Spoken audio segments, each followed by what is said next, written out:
Welcome to my channel. महत्त्वाची सूचना. या व्हिडिओमधील सर्व माहिती केवळ शैक्षणिक उद्देशानं दिलेली आहे. ही कोणत्याही प्रकारची गुंतवणूक सल्ला नाही. गुंतवणूक करण्यापूर्वी कृपया स्वतःचा अभ्यास करा किंवा आपल्या आर्थिक सल्लागाराचा सल्ला घ्या. या व्हिडिओतील माहितीवर आधारित घेतलेल्या कोणत्याही निर्णयासाठी आम्ही जबाबदार राहणार नाही. धन्यवाद. व्यवसायाच्या जगात ना गणिताचा एक अगदी सोपा आणि सरळ नियम असतो. म्हणजे जेव्हा एखाद्या कंपनीची विक्री वाढते तेव्हा साहजिकच त्या कंपनीचा नफाही वाढायला हवा, बरोबर? हो, अगदी नैसर्गिक अपेक्षा आहे ती. कुणालाही तसंच वाटेल. नक्कीच. म्हणजे आपण असा विचार करूया की जर एखाद्या व्यापाऱ्याने गेल्या वर्षी 100 रुपयांचा माल विकला आणि यावर्षी 118 रुपयांचा माल विकला तर त्याच्या खिशात उरणारे पैसेही त्याच प्रमाणात वाढायला हवेत. हो, लॉजिकल आहे. पण आज आपण ज्या सखोल चर्चेत शिरणार आहोत ना, तिथे हे सरळ सोपे गणित पूर्णपणे कोलमडताना दिसतंय. आज आपण भारत फोर्सच्या आर्थिक वर्ष 26च्या चौथ्या तिमाहीच्या निकालांवर, त्यांच्या ताळेबंदावर आणि एकंदर धोरणांवर अतिशय सविस्तर चर्चा करणार आहोत. आणि ही चर्चा खूप रंजक होणार आहे, कारण आकडे खूप काही वेगळंच सांगतायत. अगदी. कारण या माहितीतून एक खूप मोठा विरोधाभास समोर आलाय. भारत फोर्सच्या महसुलात तब्बल 18% वाढ झालीय, पण निव्वळ नफ्यातील वाढ मात्र अवघी 2% आहे. हो, आणि हेच खूप धक्कादायक आहे. आणि सर्वात मोठा धक्का म्हणजे कंपनीची EPS म्हणजे प्रतिशेअर कमाई चक्क 18%ने खाली आली आहे. म्हणजे एखाद्या महाकाय उत्पादन कंपनीच्या इंजिनला अचानक कुठेतरी गळती लागल्यासारखे हे चित्र आहे. असं का घडतंय? हा विरोधाभास खरोखरच चक्रावून टाकणार आहे, कारण वरवर पाहता 18% महसूल वाढ म्हणजे कंपनीने बाजारात एकदम उत्तम कामगिरी केली असं वाटतं. हो ना. पण जेव्हा महसूल एवढ्या वेगाने वाढतो आणि नफा मात्र तिथेच रेंगाळतो ना, तेव्हा त्याचा सरळ अर्थ असा होतो की ताळेबंदाच्या आत कुठेतरी एक मोठी उलथापालथ सुरू आहे. आज आपण फक्त ही आकडेवारी वाचून दाखवणार नाही आहोत, तर या आकड्यांच्या आत दडलेले जे का आणि कसे आहेत ते समजून घेणार आहोत. भारत फोर्ज आता केवळ एक जुनी ऑटो पार्ट्स बनवणारी कंपनी राहिलेली नाहीये. अच्छा, अगदी बरोबर. आणि हीच गळती शोधण्यासाठी मी त्यांच्या चौथ्या तिमाहीच्या म्हणजे Q4च्या आकडेवारीच्या थोडा मुळाशी गेलो. तिथे मला जे चित्र दिसलं ते फारच रंजक होतं. काय दिसलं तिथे? म्हणजे सुरुवातीला सगळे आकडे हिरव्या रंगात, म्हणजे एकदम सकारात्मक दिसतायत. गेल्या वर्षी याच तिमाहीत कंपनीची विक्री 3,853 कोटी रुपये होती. ती आता वाढून 4,528 कोटींवर गेली आहे. हो, जवळपास 18%ची वाढ येते. अगदी. आणि तिमाही दर तिमाही बघितलं तरी तिथे वाढच दिसतेय. आणि या सगळ्यावर कळस म्हणजे त्यांचा जो EBITDA आहे तो 14% वाढून 777 कोटींवर पोचलाय. 777 कोटी. आता ज्यांना EBITDA या शब्दाची फारशी सवय नाहीये त्यांच्यासाठी सांगायचं तर हा तो नफा असतो जो कंपनीने आपला मूळ व्यवसाय करून मिळवलेला असतो. बरोबर.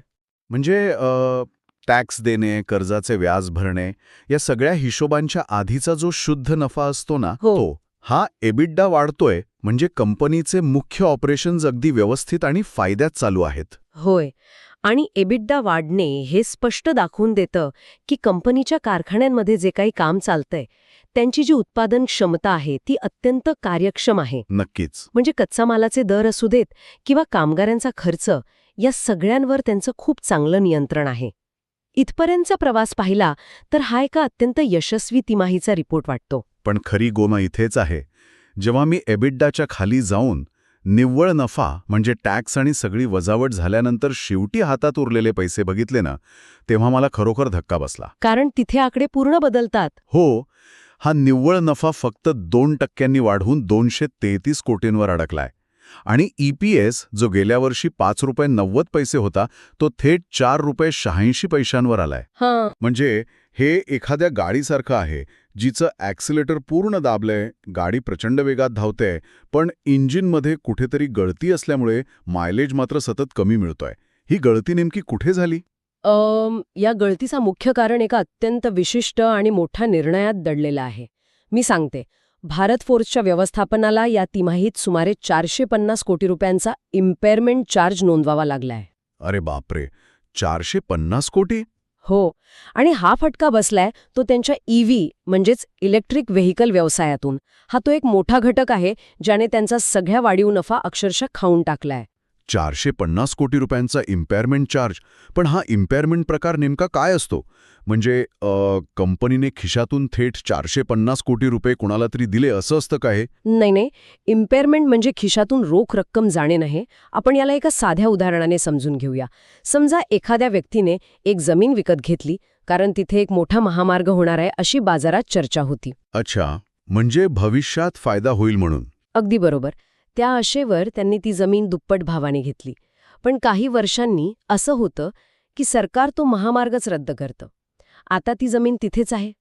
पण तिची किंमत पडली. एक्झॅक्टली. तिचे बाजार मूल्य मात्र आता निम्म्याने कमी झाले आहे.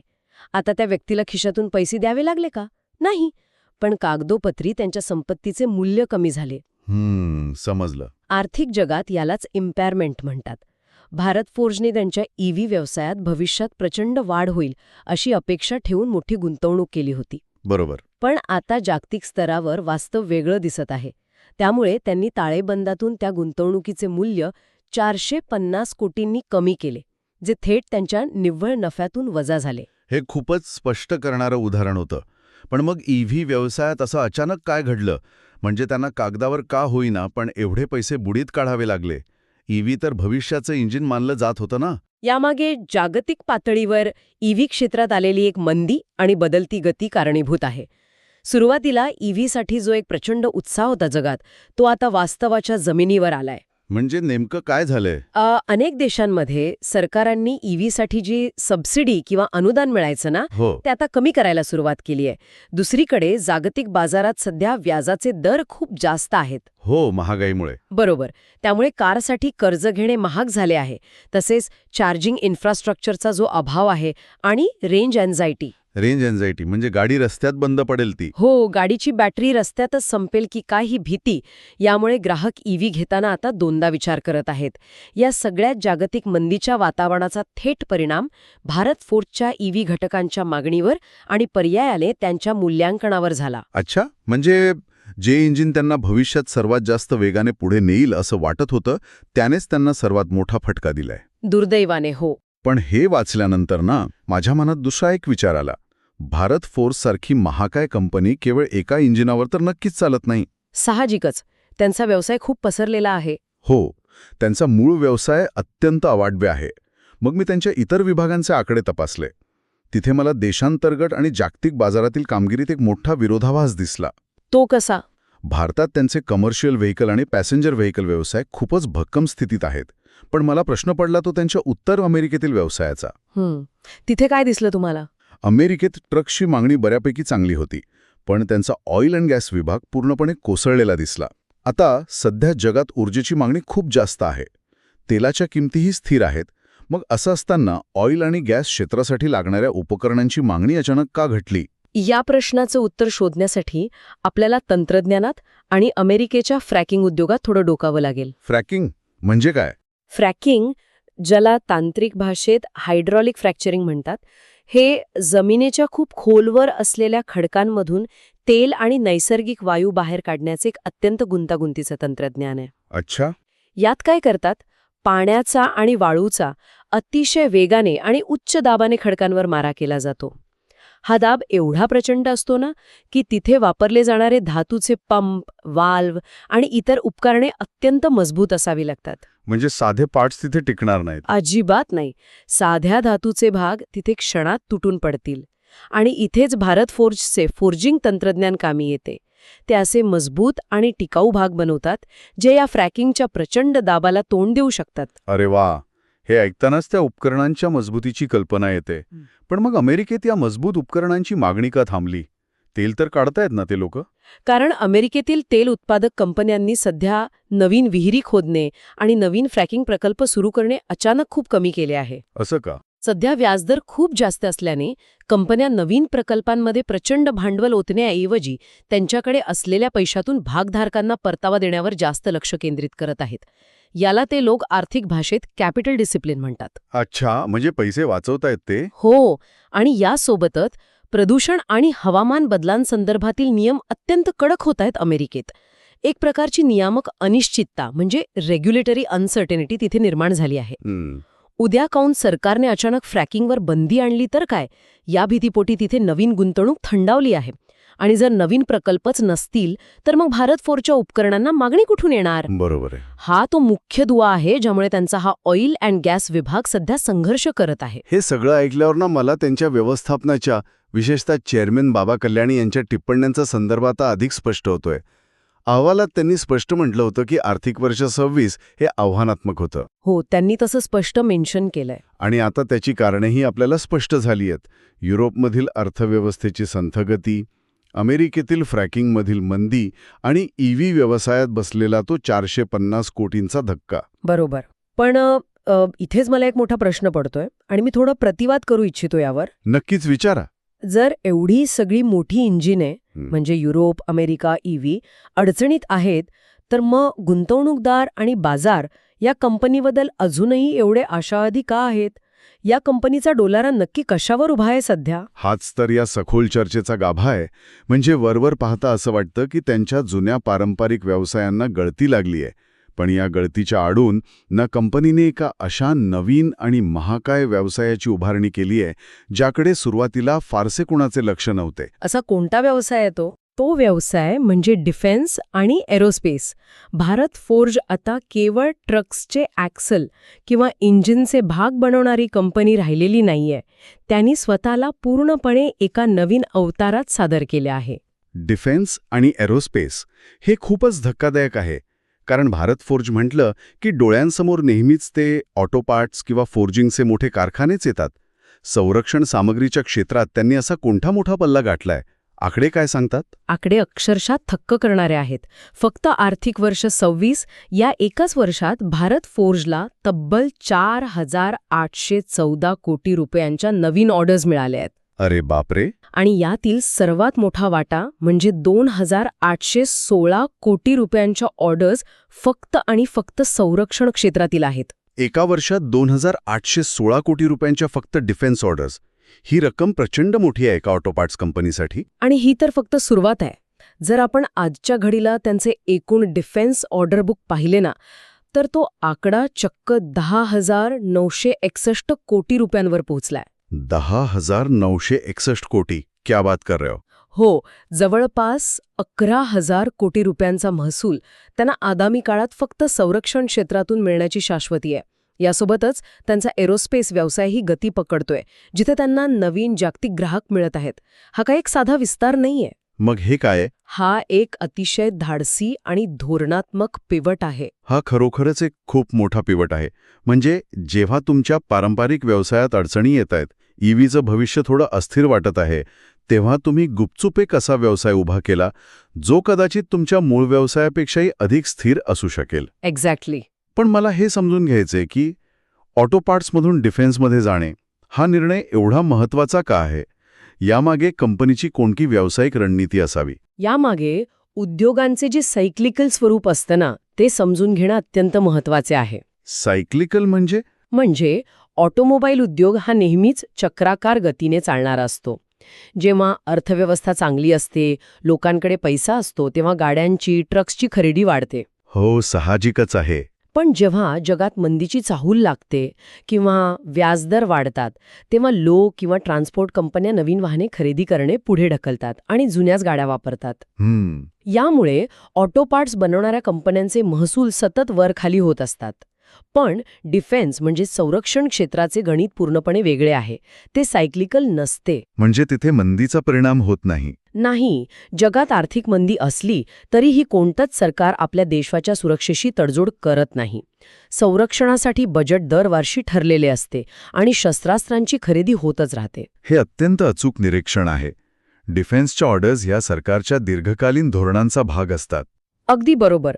डिफेन्स आणि एरोस्पेस क्षेत्रात प्रवेश करणे ही सोपी गोष्ट नाहीये. तिथे तंत्रज्ञानाची अत्यंत कडक तपासणी होते.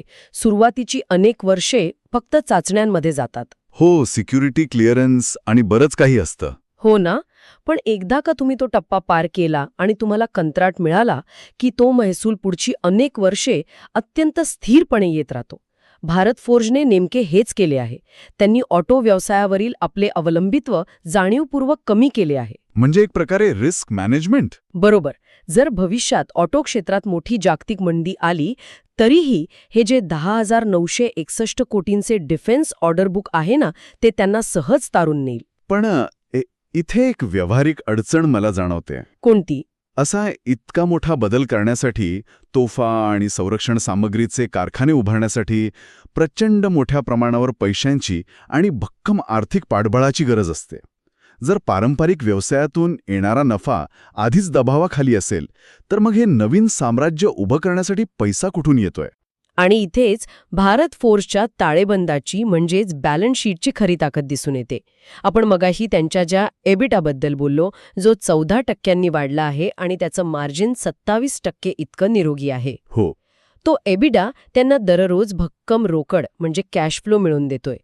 याशिवाय त्यांचे नेट डेट टू इक्विटी प्रमाण अवघे 0.18x इतके आहे. 0.18x हे प्रमाण म्हणजे नेमकं काय दर्शवतं? जर सोप्या भाषेत सांगायचे तर समजा एखाद्याकडे 1,00,000 रुपयांच्या मर्यादेचे क्रेडिट कार्ड आहे, पण त्याने त्यावरून केवळ 1,800 रुपयेच खर्च केले आहेत. अच्छा, म्हणजे लिमिट खूप आहे पण कर्ज अगदीच नगण्य आहे. अगदी तसंच. म्हणजे त्याच्यावर कर्जाचा कोणताही मोठा दबाव नाहीये आणि गरज पडल्यास त्याच्याकडे खर्च करण्यासाठी प्रचंड मोठी पत उपलब्ध आहे. भारत फोर्सची परिस्थिती अगदी अशीच आहे. क्या बात है. एका जड उत्पादन उद्योगात म्हणजे हेवी मॅन्युफॅक्चरिंग इंडस्ट्रीमध्ये असताना त्यांच्यावर कर्जाचा डोंगर नाहीये. त्यामुळे त्यांच्याकडे डिफेन्स आणि एरोस्पेस सारख्या नवीन व्यवसायांमध्ये अब्जावधी रुपयांची गुंतवणूक करण्यासाठी एक भक्कम आर्थिक पाठबळ आहे. ते कर्जबाजारी न होता हा नवीन व्यवसाय उभा करू शकतात. हे ऐकल्यावर आता पूर्ण चित्र माझ्या डोळ्यांसमोर स्पष्ट होतंय. सुरुवातीला जो 18% महसूल वाढीचा आणि 2% नफ्याचा विरोधाभास वाटत होता, तो केवळ एक तात्पुरता फटका आहे असं म्हणता येईल. हो, नक्कीच. आता आपण ह्या सर्व घटकांचा म्हणजे EVमधील नुकसान, जागतिक बाजारपेठेतील संघर्ष आणि डिफेन्समधील हा महाकाय पिव्हेट या सर्वांचा एकत्रित विचार करूया. या सगळ्याचा अल्पावधीत आणि दीर्घकाळात कंपनीच्या भविष्यावर आणि बाजारावर काय परिणाम होईल असं वाटतं? कंपनीचं व्यवस्थापनाने भविष्याविषयी जे गायडन्स दिले आहे ते अत्यंत आशादायी आहे. चेअरमन बाबा कल्याणी यांनी स्पष्ट केले आहे की जर जागतिक भूराजकीय परिस्थिती थोडी स्थिर राहिली तर आर्थिक वर्ष 27 मध्ये त्यांना भारतीय उत्पादन व्यवसायात सुमारे 25% महसूल वाढीची अपेक्षा आहे. 25%? एका एवढ्या मोठ्या कंपनीसाठी 25%ची वाढ ही खूप मोठी झेप मानली जाते. हो, आणि तसेच निर्यातीच्या बाबतीत जे संकटाचे ढग होते युरोप आणि अमेरिकेत, तेही आता विरळ होऊ लागले आहेत. Q4 पासून निर्यातीत पुन्हा सुधारणा दिसू लागली आहे. हे खूपच सकारात्मक आहे, पण तरीही एक शंका आहे. EPSमधील ती जी 18%ची घसरण झालीये, ती गुंतवणूकदारांच्या मनात काही काळ तरी भीती निर्माण करेलच ना? नक्कीच, कारण बाजाराला अनिश्चितता आणि घसरणारे आकडे कधीच आवडत नाहीत. त्यामुळे अल्पावधीत आपल्याला स्टॉकमध्ये नक्कीच थोडी अस्थिरता म्हणजे व्हॉलॅटिलिटी पाहायला मिळू शकते. 2 गट पडतील बाजारात. बरोबर. बाजारात 2 विचारप्रवाहांचा संघर्ष होईल. एक गट EVमधील नुकसानीची धास्ती आणि घसरलेला EPS पाहून सावध भूमिका घेईल. पण जो दुसरा गट आहे, जो दीर्घकालीन गुंतवणुकीचा विचार करतो, त्यांचं लक्ष डिफेन्सवर असेल. अगदी बरोबर. त्यांचं लक्ष त्या 10,961 कोटींच्या डिफेन्स ऑर्डर बुकवर आणि निर्यातीतील सुधारणेवर असेल. थोडक्यात सांगायचं तर अल्पावधीत रस्ता थोडा खडबडीत असू शकतो, पण दीर्घकालीन प्रवासाची दिशा मात्र अतिशय स्पष्ट आणि भक्कम आहे. तर आजच्या या सखोल चर्चेतून आपण एक गोष्ट नक्कीच शिकलो. ती कोणती? भारत फोर्ज आज केवळ एका आघाडीवर लढत नाहीये. जागतिक अर्थव्यवस्थेतील आव्हाने, अमेरिकेतील बदलती धोरणे, EV क्षेत्रातील अनपेक्षित मंदी या सर्वांना ते अतिशय ताकदीने तोंड देत आहेत. हो, हे नक्कीच. सुरुवातीला आपण जी गळक्या इंजिनाची उपमा दिली होती ना, ती इथे अगदी खरी ठरते. त्यांच्या पारंपरिक ऑटो पार्ट्सच्या इंजिनात आणि EVच्या स्वप्नात थोडी गळती नक्कीच झालीय. पण रडत बसण्याऐवजी या कंपनीने त्यांच्याकडच्या भक्कम ताळेबंदाचा वापर करून डिफेन्स आणि एरोस्पेसच्या रूपाने एका नवीन अधिक शक्तिशाली आणि सुरक्षित इंजिनाची निर्मिती केली आहे. आणि हेच नवीन इंजिन त्यांना भविष्यातील व्यावसायिक वादळांमध्ये केवळ टिकवूनच नाही तर त्यांना एका नवीन उंचीवर घेऊन जाईल. कोणत्याही मोठ्या कंपनीचं खरं यश ते संकटांवर कशी मात करतात आणि स्वतःला कसे बदलतात यावरच अवलंबून असते. अगदी 100% बरोबर. आता जाता जाताना या सर्व माहितीतून पुढे येणारा एक अत्यंत प्रक्षोभक आणि विचार करायला लावणारा मुद्दा मला मांडायचा आहे. काय आहे तो मुद्दा? हा मुद्दा मूळ आकडेवारीत थेट लिहिलेला नाहीये, पण या संपूर्ण परिस्थितीचा अभ्यास केल्यावर तो नक्कीच समोर येतो. आपण पाहिलं की भारत फोर्सने स्वतःला डिफेन्स आणि एरोस्पेसमध्ये वळवून एका मोठ्या संकटातून वाचवलंय.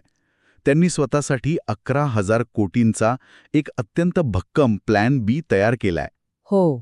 पण जरा असा विचार करा, आपल्या देशात अशा हजारो पारंपरिक ऑटो पार्ट्स उत्पादक छोट्या कंपन्या आहेत जे फक्त गाड्यांचे इंजिन, गिअर्स किंवा सायलेन्सर बनवतात. बरोबर. त्यांच्याकडे भारत फोर्ससारखी अशी हजारो कोटींची पर्यायी डिफेन्सची ऑर्डर बुक नाहीये. ज्या दिवशी ईव्हीची लाट खऱ्या अर्थाने येईल आणि पारंपरिक इंजिनच्या गाड्या नामशेष होऊ लागतील, त्या ईव्ही ट्रान्झिशनच्या काळात या लहान आणि मध्यम कंपन्यांचे काय होईल? हा खरोखरच एक खूप गंभीर प्रश्न आहे. हो ना? बदलत्या तंत्रज्ञानाचा हा प्रचंड मोठा धक्का पचवण्याची ताकद त्यांच्या ताळेबंदात आहे का? की ते या लाटेत वाहून जातील? या प्रश्नावर आपण सर्वांनी नक्कीच विचार करायला हवा. आजच्या आपल्या या सखोल चर्चेत आपण इथेच थांबूया. व्हिडिओ आवडला असेल तर लाईक करा आणि अशाच युजफुल व्हिडिओसाठी चॅनलला सबस्क्राईब करायला विसरू नका.